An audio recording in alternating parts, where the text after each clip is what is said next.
Tonight on The American Experience, some were orphans, some lived on the streets, others were merely poor. All would be sent far away. She said very early, you will rise and board a train to go to find a new home. 150,000 children, an unforgettable journey. The orphan trains, tonight on The American Experience.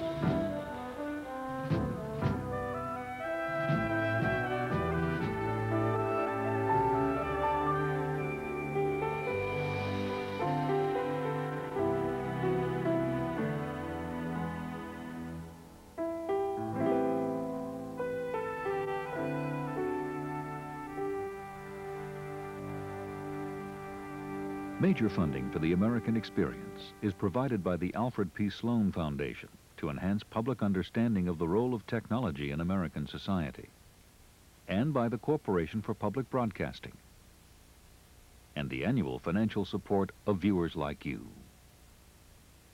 And by Miracle Grow plant food. For flowers, for vegetables, whatever you grow, a gardener's true friend is Miracle Grow. Major funding for this program was provided by the National Endowment for the Humanities. Good evening and welcome to The American Experience. I'm David McCullough. One sure measure of the heart and soul of any society is how it treats its children. Tonight you're about to see an extraordinary film on the subject, The Orphan Trains. And behind the film is a remarkable story. A few years back, two film producers, Janet Graham and Edward Gray, were taken down into the dim basement of an old building on East 22nd Street in New York. It was the headquarters of the Children's Aid Society, the private charity which in times past, for 75 years, sent more than 100,000 orphaned or unwanted children from the streets of New York to new homes across rural America. Presiding over the basement was a tiny elderly woman named Ethel Lambert. I'd like to show you her photograph, but she hated to have her picture taken. She was a retired employee who, for years, had been working voluntarily to save stacks of old papers and records that she felt certain had historic value. By studying the building's architecture, she'd found a hidden closet behind old filing cabinets, and there she discovered a lost treasure. The 140-year-old diaries of Charles Loring Brace, founder of the Orphan Trains. There were scrapbooks of newspaper clippings and, most important of all to her, hundreds of letters from the children themselves, all organized year by year.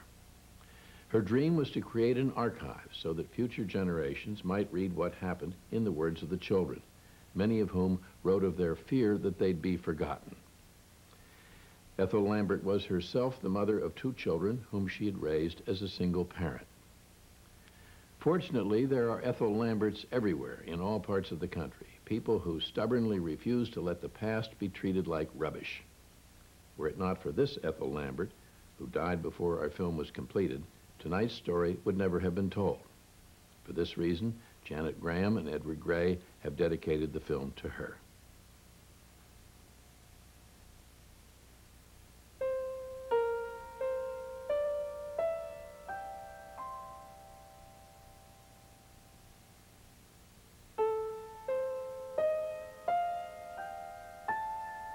I am 14 years old. Father died 3 years ago, and Mother died a year ago. I became a singing girl. I went on board the boats and sang. I am tired of singing. I would like to live with somebody.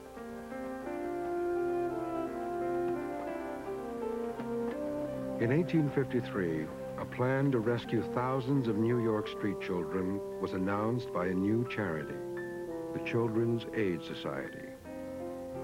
It would send the children to live with families in rural America.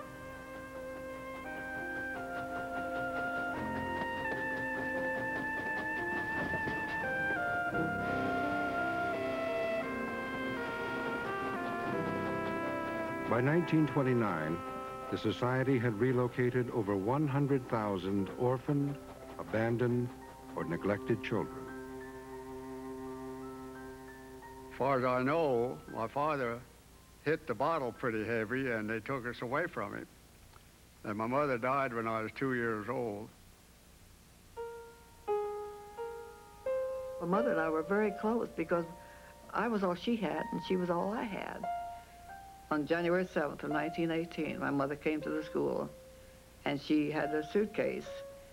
She was going to go and have tests, taken care of, see why she was having these awful headaches. That was the last I saw of her. My mother bore 5 children, and she accepted responsibility for none. She just simply brought us children into the world and then let the rest of the world take care of us. We were hungry. I don't ever recall taking a bath in a tub of water. We slept on old dirty mattresses on the floor, and the rats ran over our heads and through our hair lots of nights, and we'd wake up screaming with it. We don't know where our parents were. We never did know. The trains that carried the children out of the city became known as orphan trains.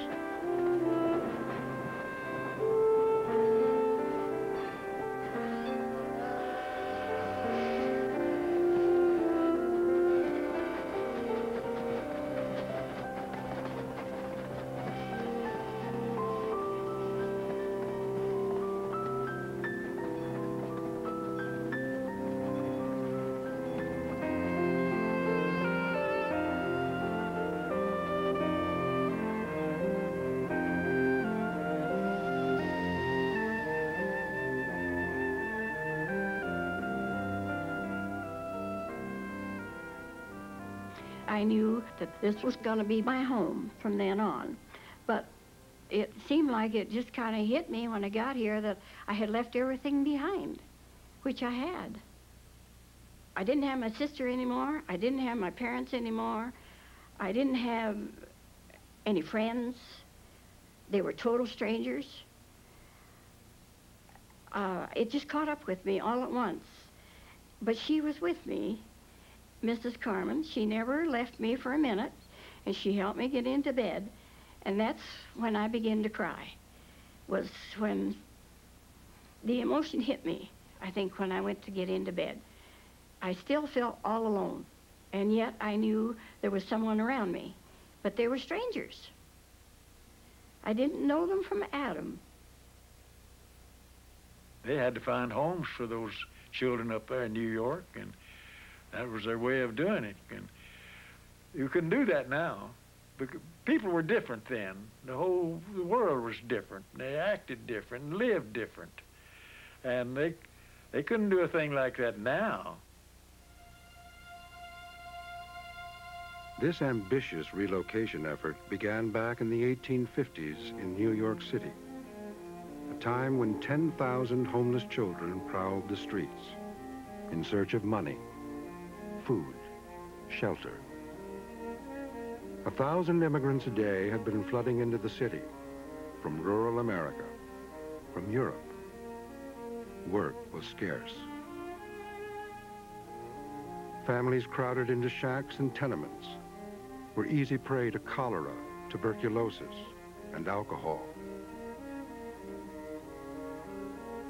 The plight of these impoverished children became the obsession of a young minister, Charles Loring Brace. A member of a prominent Connecticut family, Brace had moved to New York City to complete his seminary training.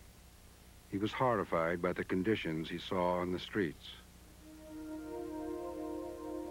As he wandered through the city, he talked with children, recording their stories in his diary. May 19th, 1854. At dusk, I found a girl in the 6th Street begging. Gave her a loaf of bread and followed her home. This little girl, 9 years old, without a bonnet, barefooted and thinly clad, is sent out every day to beg for money. In the evening at 12 o'clock, went down to the coffee cellars where the newsboys congregate. They were not more than 10 or 12 years old, Yet they had all the manners of old roués, drinking their coffee, smoking, and talking of gambling. Visited the 11th Ward in the afternoon. 5,000 children throng the streets at all times. The younger girls sweep the crosswalks. The older girls prostitute themselves.